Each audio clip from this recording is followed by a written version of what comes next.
We got a Locked On NBA crossover edition of the Locked On Warriors podcast today. Ben Beacon of Locked On Wolves introducing us to Minnesota, their strengths, their weaknesses, X factors in this series. Steph Curry and Anthony Edwards on the same floor. Oh, how exciting that is. And of course, Jimmy Butler's return to Target Center. That and more ahead on Locked On NBA crossover.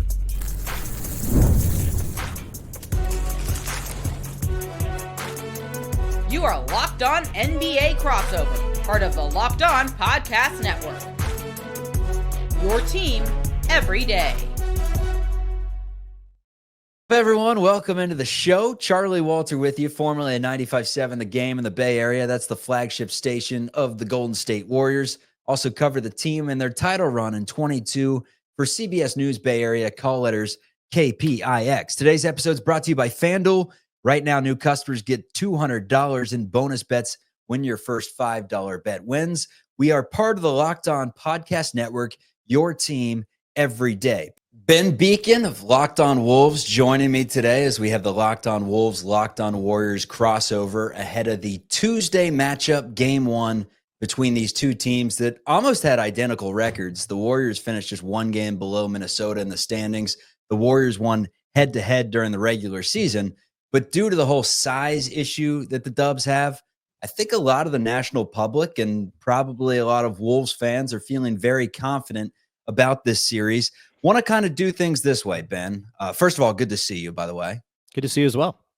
I want to ask you some questions about the Wolves, kind of introduce Warriors fans to what we can expect from this series, because it's the first time we've seen these two teams match up fully healthy. And from the Warriors standpoint, with Jimmy Butler. And then we'll switch it over to you. You can ask me some questions about the Warriors. And the goal here is to have the fans of both teams pretty knowledgeable about both squads, weaknesses, strengths, that sort of thing. So starting off with Minnesota, it's as simple as this.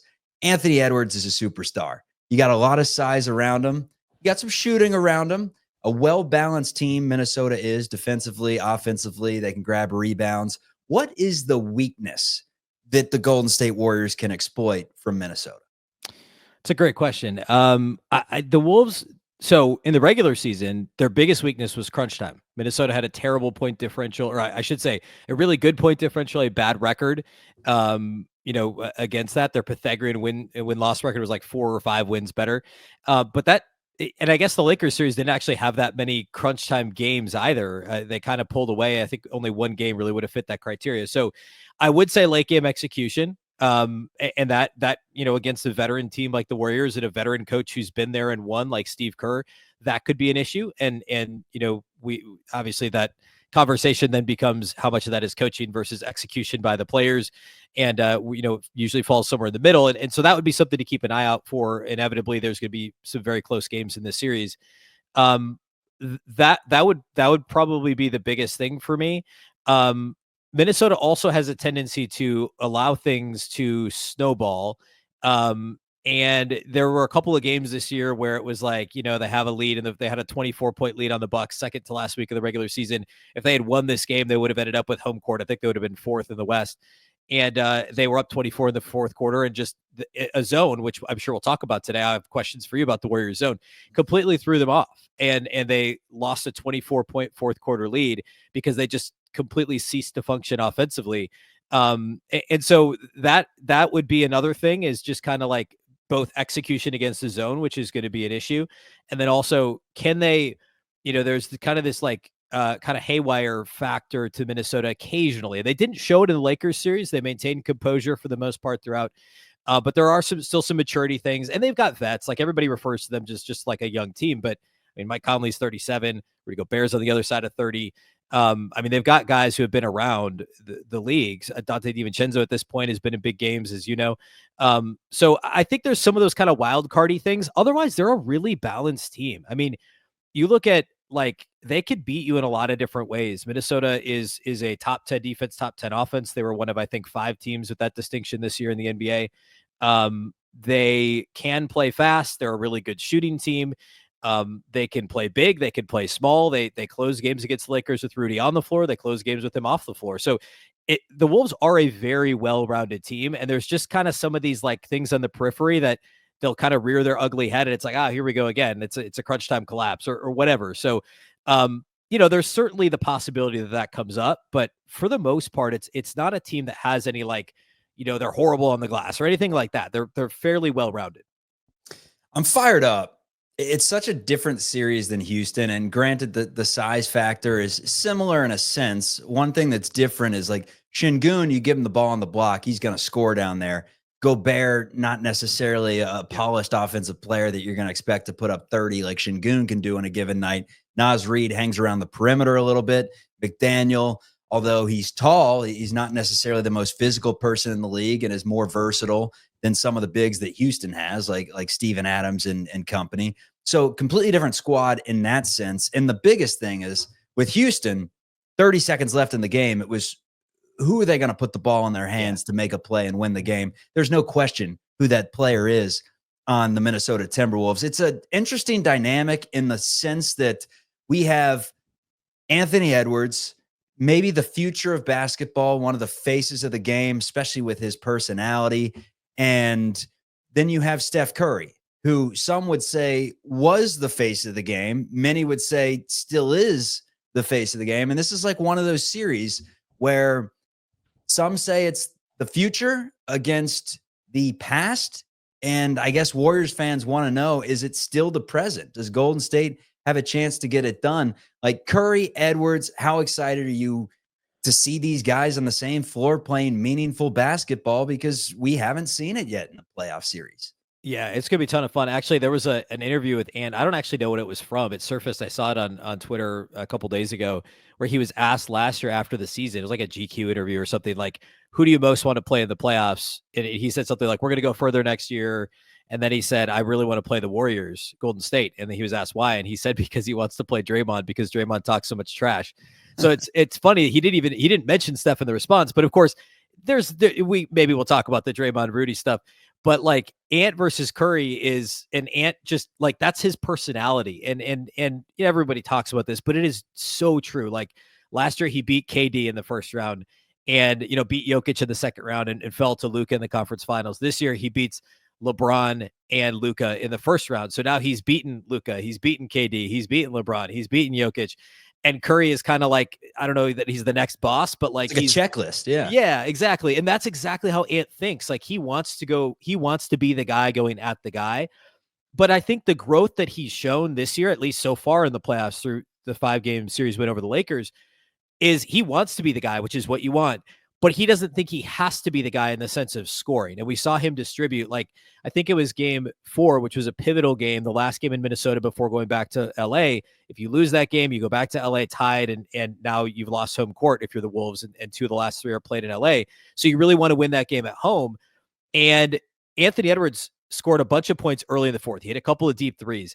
And then the Lakers were aggressively putting 2 on the ball, and he started deferring. He didn't score the final 8 minutes of the game, but the Wolves won kind of going away down the stretch because he was distributing so adeptly and like knowing what the right play was and making the right play, not trying to force stuff. And it's very easy to go back and look at last year's conference finals against Luka and the Mavs, where Ant would just ignore a wide open corner 3-point shooter because he's like, all right, I'm going to do this myself.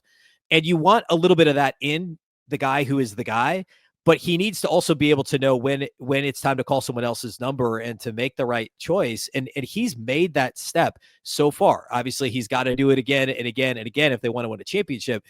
But it's really encouraging. And obviously, Steph has proven that for years. And I we'll talk about this. I'm curious to see how the Wolves go about defending Steph. And I'm curious to see if we get, not that Curry and Ant are necessarily going to guard each other a ton. If my memory serves correctly, I believe the Warriors were willing to live with Steph on Ant at times on switches in the regular season. It actually worked out okay. I don't know that. I think Ant had 1 big game of the 4 against the Warriors. So I'm curious to see that. But I think going toe for toe, we're undoubtedly going to get at least 1 or 2 games where each of these guys is hitting, 28 footers down the stretch and they're just going toe to toe. That's going to be a ton of fun. Yeah. And since the emergence of Butler, Warriors have been able to, step up the ball pressure a little bit to where if Anthony Edwards, let's say he beats Butler off the dribble, Draymond's sitting there, or vice versa on a switch. If it's, beats Curry off the dribble, whatever. I mean, Ant's got the mid-range working at all times, but the Warriors, despite being small, And Rockets fans will be the first ones to tell you this, and Celtics fans in 2022, like, for whatever reason, the Warriors have been able to neutralize the fact that they're not a big team, and they can really, put pressure on the rim and make it pretty difficult. I find it really funny that the Wolves front office took so much heat from the national public about the Rudy Gobert trade years ago. Works out fine considering they made the conference finals last year. Then they do it again this offseason. They take a ton of heat for the Karl Anthony Towns, Julius Randle trade. People are like, what are you doing, Minnesota? At what point did kind of the Wolves public and the fans and everyone associated with the team realize that this was going to work out okay and that Randle was a pretty good fit? Yeah, I mean, well, last year it took a while. Well, actually, there were 2 seasons of Gobert and Towns, and it wasn't until like early last year where it was like, okay, this Twin Towers thing can actually work. And then the thing with Randle was that, he's not a traditional spacer, and in at least not in any sense of what Karl Anthony Towns was. And so my concern was, is he going to want to be creating for himself? And yes, Randle's a better passer than Towns, but Julius Randle has usually been the guy on his teams. And last year was injured in the playoffs when Jalen Brunson was the guy for the Knicks. And so there was a lot of question about the offensive kind of synergy, and it did take some time. I would say there was a stretch kind of late January, early February where Julius Randle, it just started playing really well, and he wasn't scoring a ton. It was like he was putting up 18 and 7 and having 4 or 5 assists, and it was just like really solid play. Then he got hurt. I think it was a hamstring or a quad or something. I think it was a hamstring, and he missed like the entire month of February, I guess it was. Came back in March and was awesome the rest of the season. And he even said a couple things in the media to the effect of, I realized that I don't need to score 20 every game. Like he literally should, like, to show that level of awareness. And he should at this point in his career, but to say that out loud and to understand that, like, hey, I can be the number 2. And that's been super important when teams do choose to put 2 on the ball against Ant. Julius Randle's job is to punish mismatches, to punish a defense that's in rotation. And he did that against the Lakers. He was so good against the Lakers. Like, Ant was the best player in the series. You could argue Julius Randle was the second best player because he also guarded both LeBron and Luka and did a good job with it. And neither LeBron or Luka did a whole lot defensively themselves. Like, you could argue Julius Randle was the second best player in that series, and I wouldn't call you crazy. It learning how to play with each other. And the Wolves started the year with kind of a my turn, your turn offense, and now it's Ant understanding if there's 2 on me, somebody's open. It's going to find Julius. And if he doesn't score, it's going to swing back to me. And now I've only got 1 on me because the ball moved and it rotated around the perimeter. And they've understood that, like, they can both get the ball, have the ball in their hands. They can, one might score more than the other, but they're both going to get assist opportunities. So it really did take until the final third of the season, final quarter of the season for it to click. And it looks better now than it did at any point during the regular season, for sure. Coming up, Ben puts me on the hot seat. We learn a little bit about the Golden State Warriors' strengths and weaknesses as we enter this Game 1 matchup, Warriors and Wolves. The NBA playoffs are in full swing, and every night delivers highlight-worthy performances, major momentum shifts, and can't-miss moments. Whether it's a game-winning shot or a breakout player, there's never been a better time to get in on the action than with America's #1 sportsbook, FanDuel. They make it easy to stay in the game before tip-off and live with player props, performance trends, and same-game parlays. Fans have more ways than ever to play smart and to play big. You think you know which players are showing up at the biggest moments? Maybe it's the role players. A guy like Pajimski. You see his over-under in a game at 8.5. Maybe you hammer that over and he gives you 25. He gives you 10 in the first quarter and makes it easy. Also, if you were to combine live prop bets during the game, what would you do? Obviously, you got to take the Wolves winning the tip. Who scores the first bucket for Minnesota in that sense? Or does someone on the Warriors score it at positive odds? You could parlay all those things together like your Adam Sandler from Uncut Gems. It is wonderful stuff. New to FanDuel, it's the perfect time to sign up. Head to FanDuel.com and place your first $5 bet. If it wins, you'll get $200 in bonus bets. Make every moment more with FanDuel, the official sports betting partner of the NBA. All right, Charlie, let's talk a little. I've got some questions about the Warriors, and we talked. You mentioned this in the open. The Wolves and Warriors haven't played since like January 15th, way before the Butler trade. The Wolves basically were, I think, fully healthy for all 4 games in the regular season. So Wolves fans haven't seen the Wolves play this version of the Warriors team in a long time. So there's a lot to learn here. The thing that there's a couple things I really want to hit on. One is the Warriors have such a unique defensive profile. So for somebody that hasn't watched the Warriors a ton, like if you look at all their numbers, like on cleaning the glass, they're like the best in the league at forcing teams to shoot mid-range shots. Like opposing offenses shoot more mid-range shots against the Warriors than anybody else, which is of course a good thing for the Warriors. But the Warriors are also the best at deterring rim attempts. Now, when teams get to the rim, they shoot a pretty high percentage against Golden State. We talked already about how they're not a very big team. But what kind of goes into that, where the Warriors are conceding some of these mid-range shots, but not letting guys get all the way to the rim and try and score on a team that doesn't have too many, true rim protectors.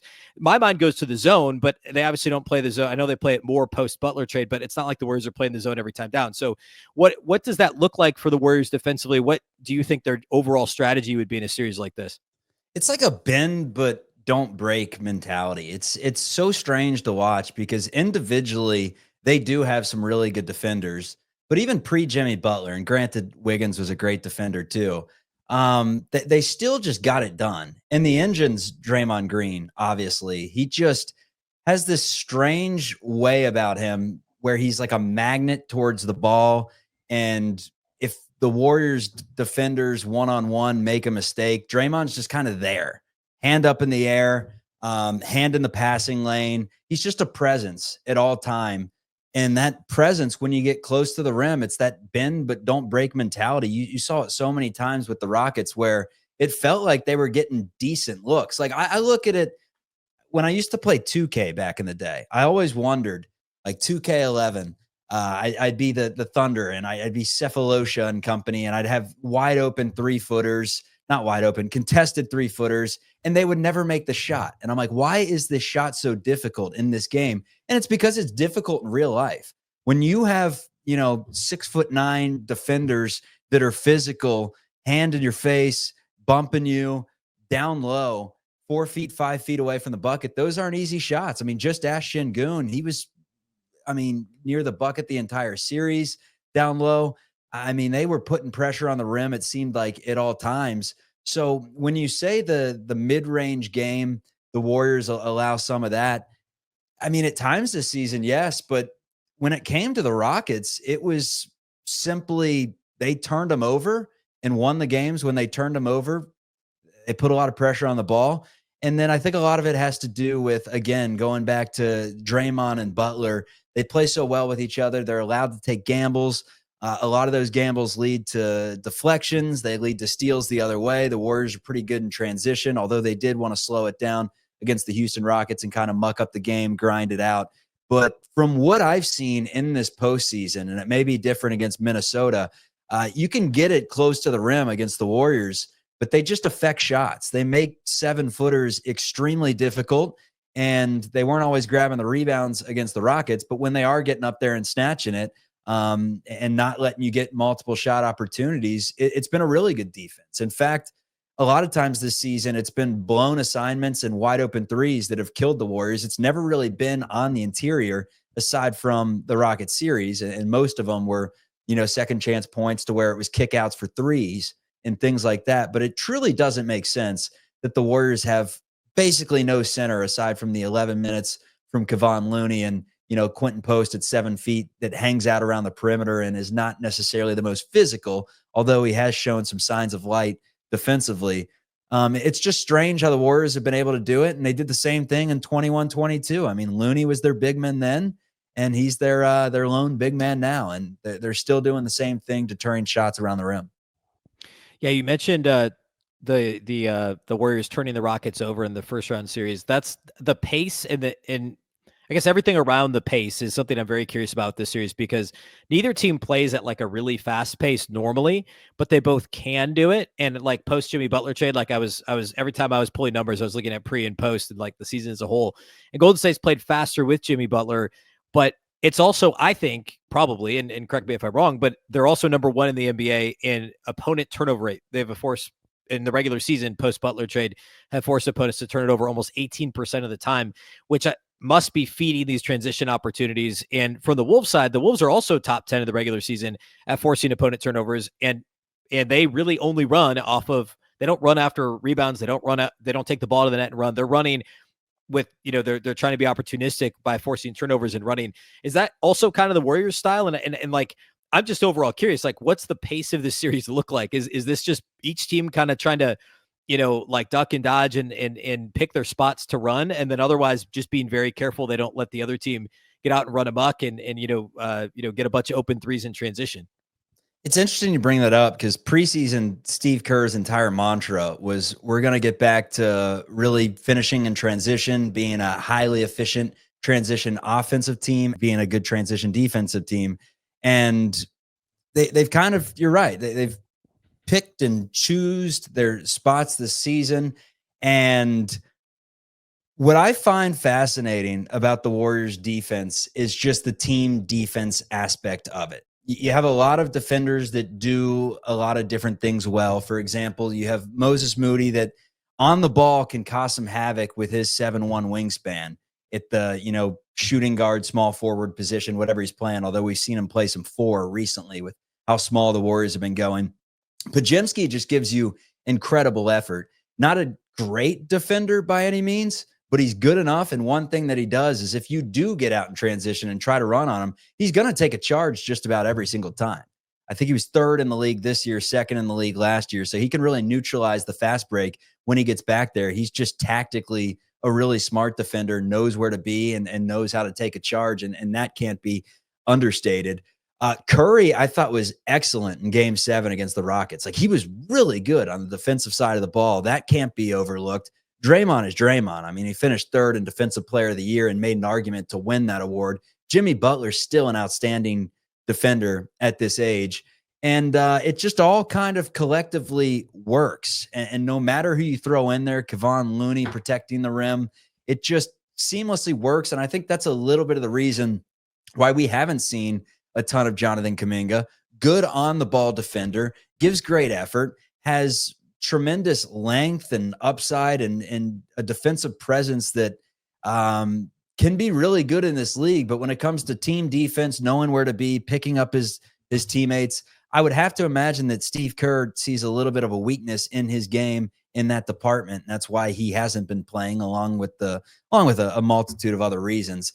But yeah, that's the biggest thing with the Warriors to me is they're always picking each other up. Someone's beat off the ball and Draymond's there, Jimmy's there, really neutralizing the mistakes that the teammates have. It's a really good team defense that, again, like I said, they bend at times, but they don't break.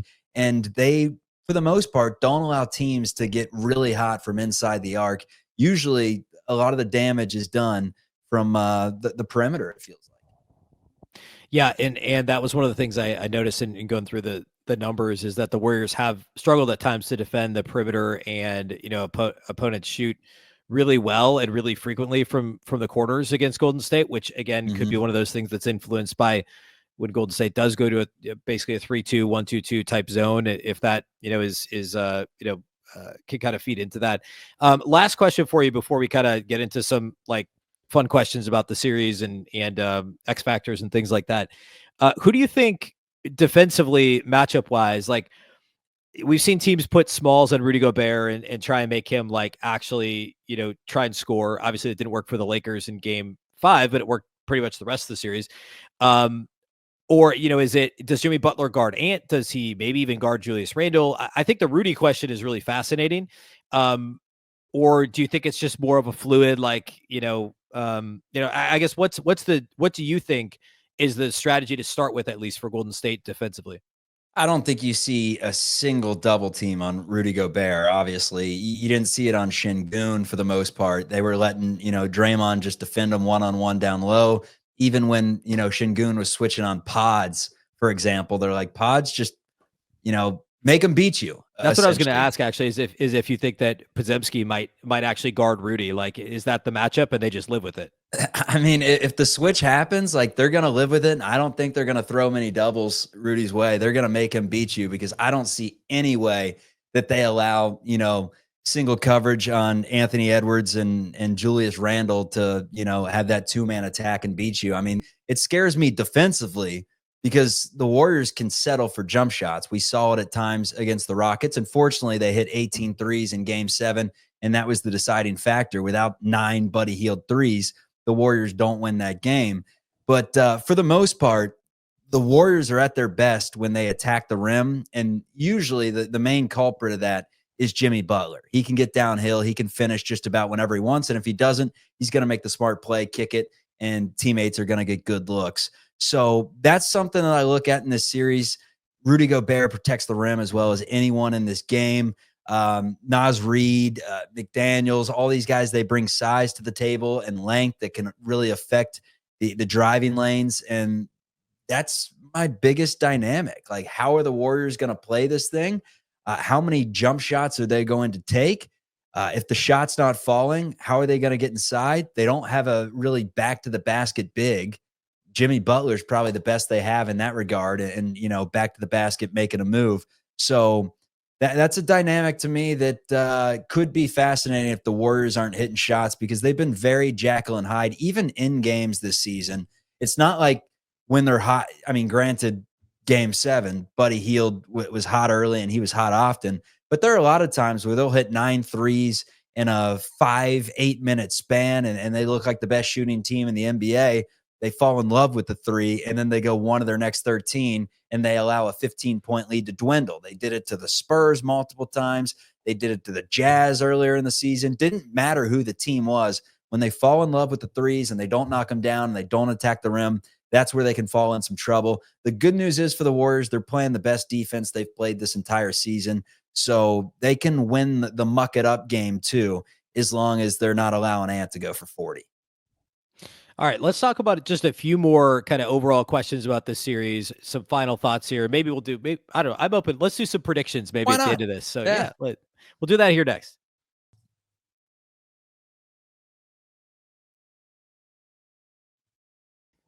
All right, so I got one more on the Wolves that I want to ask you about. Naz Reed brings tremendous size to the table, but he also hovers around the perimeter quite a bit, which can be a huge mismatch for a lot of teams, especially honestly with the Warriors. Like, if Post is on the floor and they have him guarding Naz Reed at times, Naz Reed, it feels like he has quicker feet than Quentin Post and can get past him, can make a move, has a pull-up game. What is Naz Reed's back to the basket game like in terms of bruising you down low? He's actually got great post moves. The Wolves just don't go to it very often. But when you were talking about that last segment, I was thinking like Naz's preferred game is, play face up game. He'll shoot from like 30 feet, got great range. Obviously rating 6th man of the year from last season. Actually had better numbers this year. It's just, the Wolves weren't as good as a team. They won 7 less games, so nobody was talking about Naz, but he actually had a better season this year. He's the Wolves' best post player. They're not going to go to it a lot, but if he's got a small on him, if Post isn't in the game and he ends up with just a smaller guy on him, I don't know that Chris Finch doesn't call for many post ups, but if that's the result of a play, like the Wolves will be completely fine with that.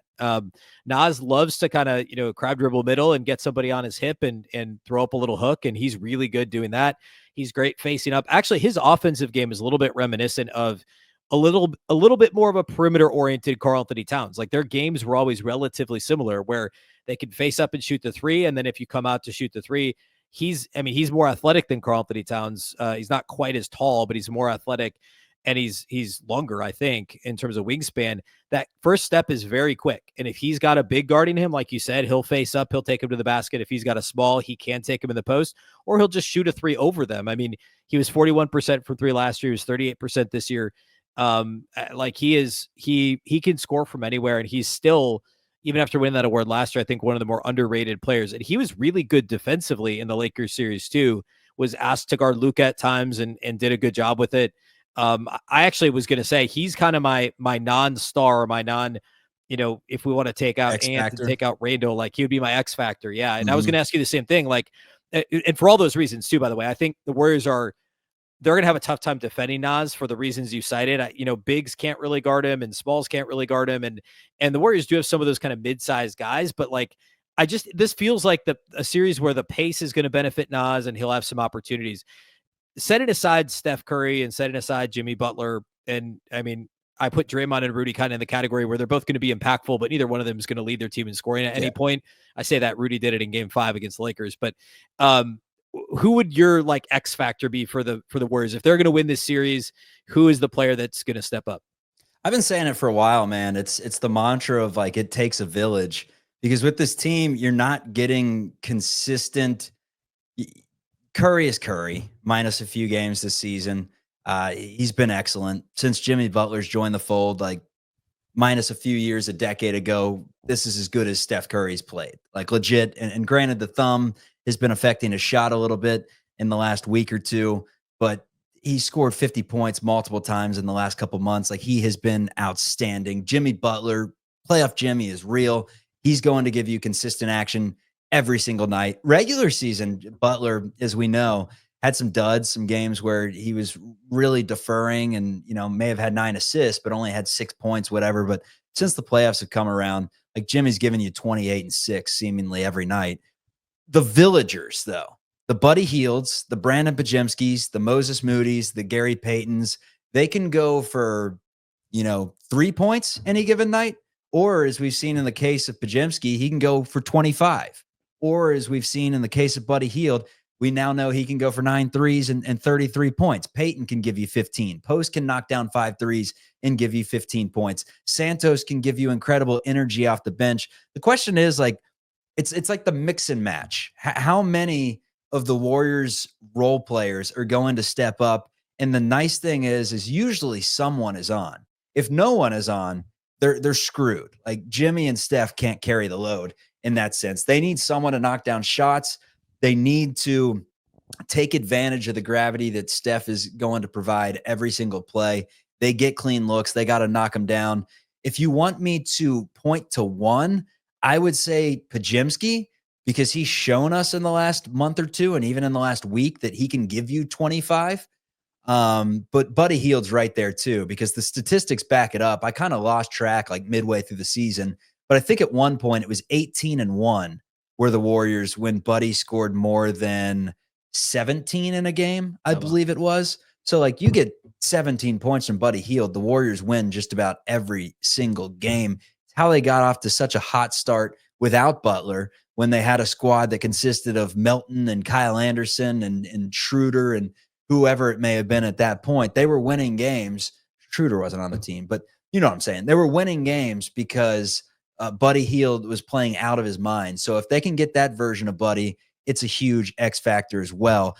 Question that I have for you is, because the Warriors have been really good at blitzing ball screens, and, especially with Jalen Green, after that 38-point effort that he had, the next game, he was off the ball screens. Draymond was there in his face, switching on him, blitzing, and really affecting everything, causing a lot of turnovers. That's how the Warriors get a lot of their turnovers, is off the ball screen action, just really causing havoc with their tenacity defensively. How does Anthony Edwards handle that sort of pressure? I would imagine pretty well.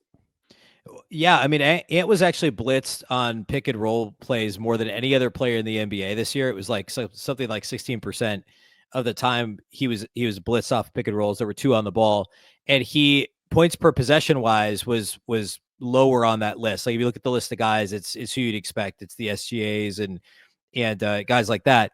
And his points per possession was much lower than, not significantly lower, but lower than all those other guys. And it was an issue. And it took him a minute to kind of learn how to decipher some of that and then make the right decision. Obviously, he's got the ability to do the right thing if he makes the right choice, or to execute what he wants to do, that is. But against the Lakers, like LA didn't want to put 2 on the ball early in the series. Then they realized they tried switching stuff. Then they realized they had to put 2 on the ball. And then they tried like the pseudo zone thing in game 2 that the Lakers won.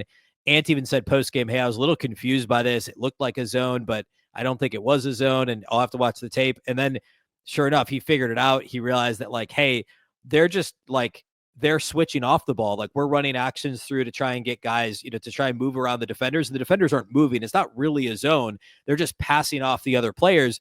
So whoever's in proximity to Ant is also essentially guarding him. So they were kind of trying to pen him in, almost like play really, try and wall up and play the gaps and clog the driving lanes. So and then later in the series, the Lakers said, you know what, we have to blitz him. And so they were. And then that's when Ant started to pick him apart. And I referenced the game 4, play earlier, or how he played late in game 4 with making those right choices. So that to me is a concern for this series, simply because the Warriors are so good at it. And Draymond Green is better than any defenders that this version of the Lakers has, obviously. So because it's Draymond Green, and because the Warriors are so good at forcing turnovers, and they've got some athleticism around Draymond and guys that can pick passes off and go the other way, that would make me a little bit nervous as a Timberwolves fan, is the Warriors' ability to turn teams over. And we've seen Minnesota have those moments. Both Ant and Julius Randle are prone to high turnover games. It didn't happen in the first round. Julius Randle had like a 7 turnover game. Ant, I think, turned it over 6 times total in 5 games. As a team, the Wolves' turnover percentage is only 10% against the Lakers. But again, the Warriors are a better defense with better defensive personnel and better, I would say, better coached and just in a better place to execute some of those things. So I think Ant will be fine, but they may lose a game because, if along the way, because of kind of trying to figure out how to play against the Warriors and them putting 2 on the ball. That to me is something to look out for. And if I'm Golden State, I would be pretty aggressive with it, because if you're kind of half-hearted like the Lakers, Ant's going to be able to pick it apart. And of course, he's athletic enough to just split doubles at times. And if you don't do it with the right guys and don't do it hard enough, he's just going to dribble right through you and score through him anyway. So I think that'll be really intriguing to watch that. Yeah, I think it's going to be one of the matchups that I want to see is how, because you mentioned the Wolves can go small, and I would imagine that they're going to start off going big, going the route that Houston took and trying to affect the game that way. But the thing about the Warriors is, and they've been doing this for forever, they zip the ball around, man. They don't, I mean, at times they're a little bit stagnant, but when the Warriors are truly playing their best basketball and humming, that thing zips around. Curry's moving off the ball. There's confusion everywhere. There's back cuts. You'll see Draymond. You'll see, Jimmy is the prime example of someone that just knows where to be at all times. And he puts himself in the spot that he needs to be to make a play. Not only that, even with a few seconds left on the shot clock, he has this corner line drive 3 that he chucks up, and he's been hitting it at a pretty good rate in the playoffs. Like, for those of you, and granted, it's like I'm trying to explain Jimmy Butler to Wolves fans. I sometimes forget that that's a dynamic. Like, what is the homecoming going to be for Jimmy Butler in this series? It's a whole thing. So, like, on the one hand, there's no players in Minnesota that he played with, completely, the 2 coaching staffs later.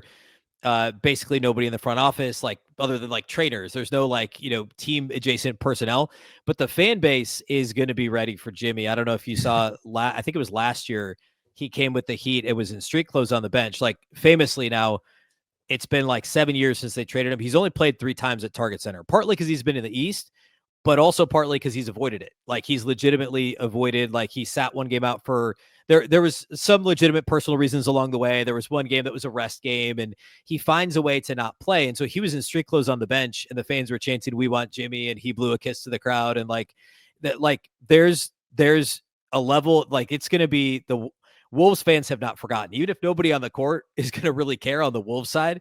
And I think Jimmy said something on Sunday. He was asked about it, and he said something like, "Don't ask me about Minnesota." Like, he's, Jimmy Butler, he's going to play right into this. Like, he's going to just kind of, like, he's expecting all of this. He wants the smoke. That's how Jimmy Butler is. And Wolves fans are going to give it to him. And if you look at what he's done, his teams, I think, are 1 and 2, like Miami and Philly, both those teams together. Like, that's how far back we're going to get to these 3 games that he's played at Target Center.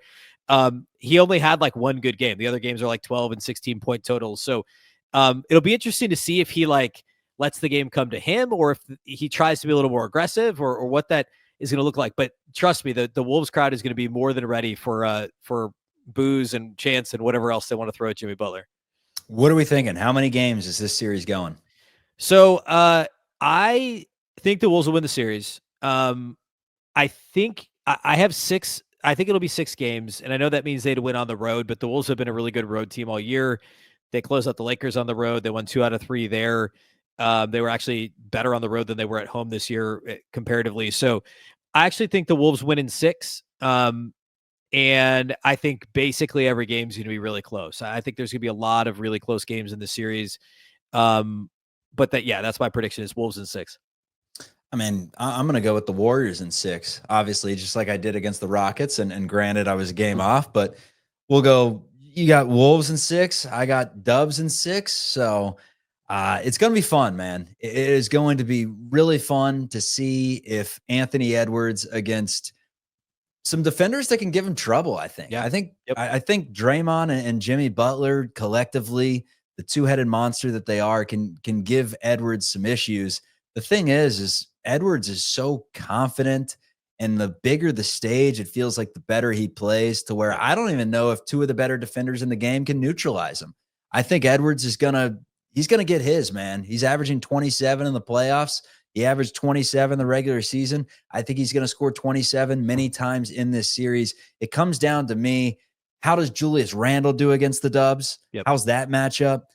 Naz Reed, does he go off from deep? Is he able to beat the Warriors inside? Does Gobert give them anything from a scoring perspective? And then it's some of those role players like DiVincenzo. We know what he brings to the table. Can he get some points going? Alexander Walker, does he step up? So that's what it kind of comes down to for me, because the top of the rosters are going to get theirs. Edwards on the Wolves side, Curry and Butler on the Warriors side.